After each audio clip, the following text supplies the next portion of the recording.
आज आपण blanket stitch शिकणार आहे.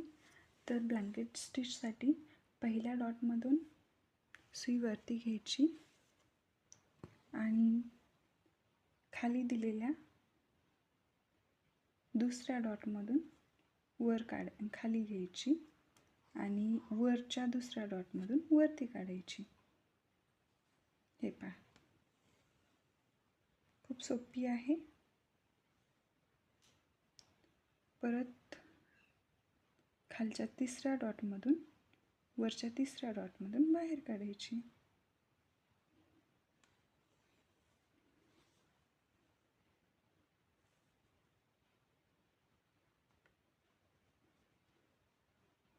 याला ब्लँकेट स्टिच म्हणतात.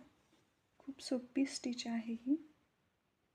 ब्लँकेटसाठी किंवा डिझाईनसाठी पण वापरली जाते. याची डिझाईन मी तुम्हाला फ्रंटला दिली आहे. हे पहा, ब्लँकेट स्टिच पूर्ण झाली आहे.